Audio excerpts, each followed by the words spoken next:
Have you ever thought about how one single thing, one medical breakthrough, could literally change the entire course of human history? Well, it happened. And it all comes down to a single shot. For something like 3,000 years, humanity had this apex predator. And I'm not talking about an animal.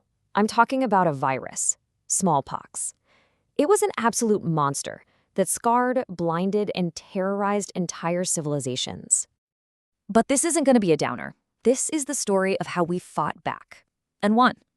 This is the story of the only human disease we have ever completely wiped out. Okay, so let's set the scene. To really get how huge this win was, you've got to understand the enemy. Back in the day, smallpox was just a constant, terrifying reality. And we're not talking about a bad flu. The most severe form could kill up to 35% of the people it infected. That's more than 1 in 3. Just staggering. So, long before we had a proper vaccine, people got desperate and creative. They came up with something called variolation. The idea was, okay, what if we deliberately infect someone with a mild case to build up their immunity? It was a wild gamble. I mean, it worked, sometimes, but the procedure itself could still kill you, up to 2% of the time. Much better than catching it naturally, for sure, but still, you were literally rolling the dice with your life. And you know how this crazy idea even got popular in the West? It's a fantastic story. It was championed by an English aristocrat, Lady Mary Wortley Montagu. She saw it being done in the Ottoman Empire and was just blown away. She was so convinced, she brought the idea back to England and even had her own kids variolated. Talk about a trailblazer, right? Okay, so variolation was a huge step, but it wasn't the final answer. The real game changer, the breakthrough that led to the end of smallpox, it came from somewhere way more unexpected. It came from a cow. And that's where the hero of our story, a guy named Edward Jenner, comes in. So Jenner was this country doctor, and he was a great listener. He kept hearing this old tale from the local milkmaids.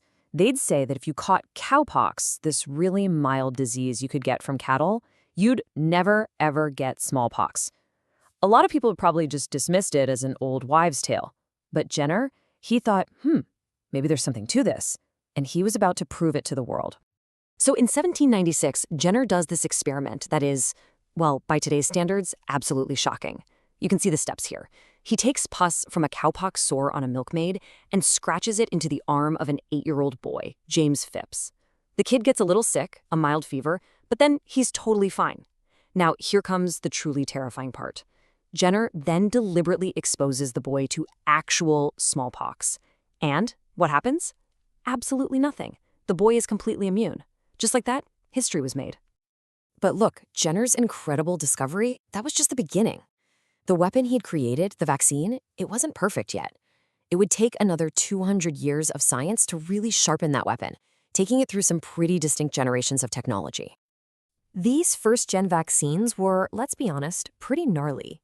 They were literally grown on the skin of live animals, like cows or sheep. This calf-lymph method totally worked. But it was messy, it was really hard to keep things sterile, and there was always a risk of other nasty bacteria getting mixed in. Then came the second generation, and this was a huge leap forward. Scientists figured out how to grow the vaccine virus in clean, controlled lab settings. Vaccines like Dryvax were way purer, much more reliable, and, crucially, you could make tons of it. That was absolutely key if you were ever going to take this fight global. And that leads us to today, the third generation. These are the high-tech versions. They use what's called an attenuated virus, which basically means it's been weakened so much that it can't even replicate in your body. This makes them incredibly safe, with way fewer side effects, so safe you can give them to people with weak immune systems. Just amazing progress. So, with these new and improved vaccines in hand, humanity was finally ready. It was time for the final battle. It was time to go on the offensive and actually try to wipe this ancient enemy off the face of the earth, for good. But here's the thing. A great vaccine isn't enough. You have to get it to everyone. Victory required a total revolution in logistics and teamwork on a scale nobody had ever seen. The World Health Organization's campaign was powered by some seriously clever innovations. A freeze-dried vaccine that didn't need a fridge, a total game changer. And then there was the bifurcated needle. This simple little 2-pronged needle made vaccinations super fast, easy, and used way less vaccine. Brilliant. And when the WHO launched its big push in 1967, they were relentless. Just look at this timeline.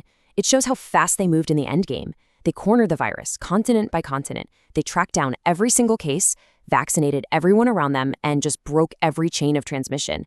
The virus was surrounded. It literally had nowhere left to hide. And then came the moment. May 1980. The World Health Assembly makes the official announcement we'd all been working toward. Smallpox is eradicated. Gone. It is, without a doubt, one of the greatest things humanity has ever accomplished together. So you might be thinking, great story, but the disease is gone. Why are we still talking about it? Why do we even keep the vaccine around? Well, because the story isn't actually over. This vaccine still has a super important job to do. First, it's our insurance policy against the horrifying possibility of bioterrorism. Second, the virus in the vaccine, called vaccinia, also works against related viruses. In fact, it's been a key weapon in fighting recent mpox outbreaks. And finally, the last known samples of the smallpox virus itself, they're still out there, locked down in 2 of the most secure labs on the planet for research.